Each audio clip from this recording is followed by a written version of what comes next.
Hello everyone, welcome to another pre-algebra with Professor V.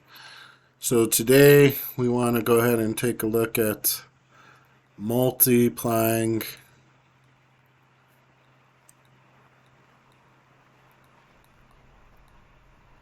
integers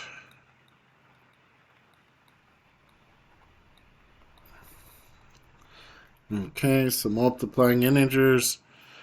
Um, you know,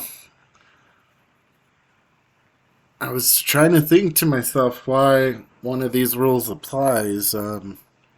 Maybe somebody in the comments down below can iterate this idea to me if you come across this video.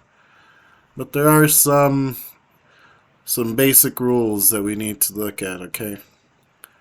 So a positive times a positive number equals a positive number, right? Now, if one of these numbers becomes negative, right? Positive times negative. You know how to iterate this rule for sure.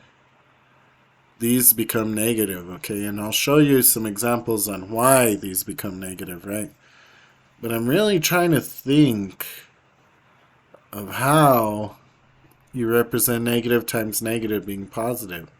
You know, try not to get tricked up with the addition rules, right? We're going to be doing expressions pretty soon, and, working on the expressions, a lot of times people mix up the rules, so be very careful, right? But, essentially, again, there's two rules, right? If the signs are the same, your number is positive, right? If one sign's different than the other, it becomes negative.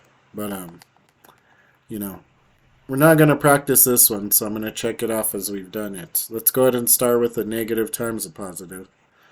So that's negative 3 times something easy, just 2, guys, okay? So according to this, right, you're just going to multiply like normal, 6. There is a negative number times a positive, so it's negative 6.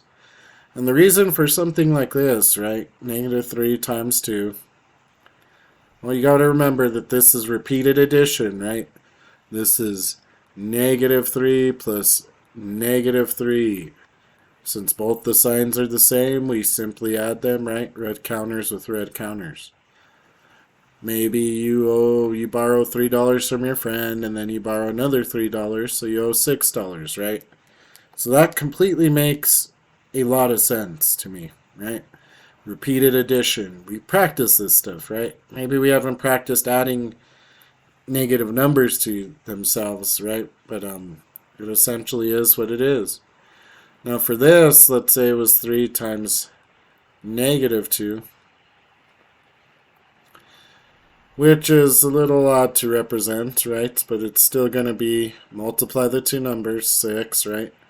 Your answer is negative. The better way to look at this, right? So remember, we can flip multiplication and the answer stays the same, right?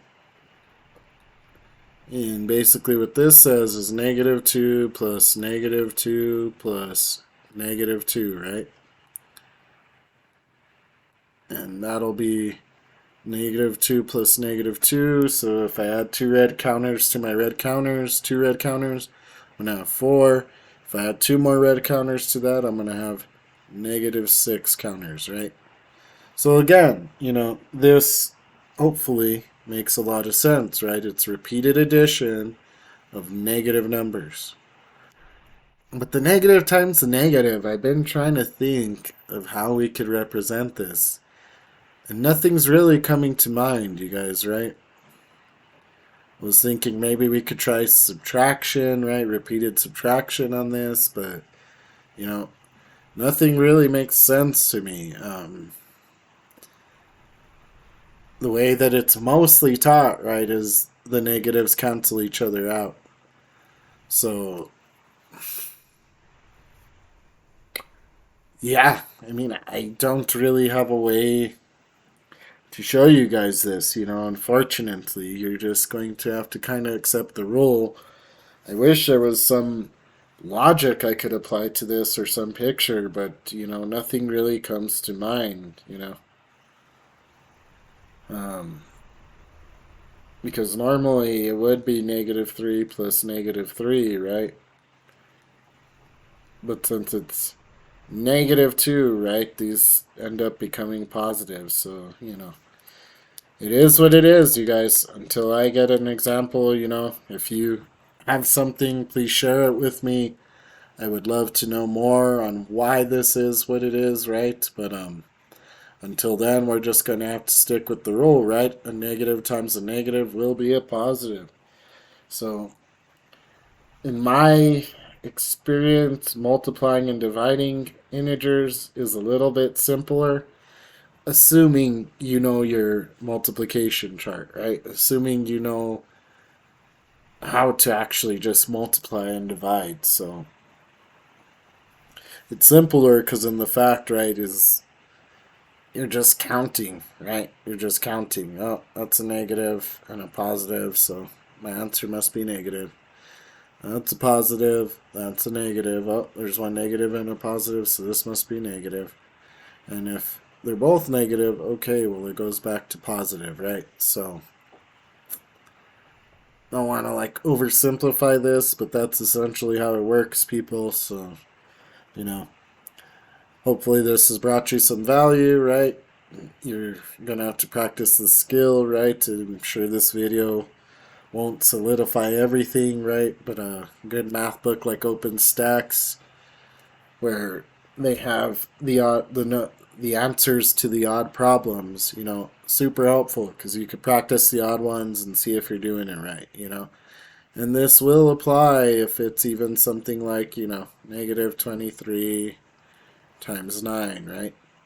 You would just kind of do the multiplication like you would without thinking about the negative for now, right? So that's what, 27. So remember, up and then over, right? So 9 times 3, 27. We got to carry that 2 over, like the other multiplication video that I made. And then 9 times 2 is what?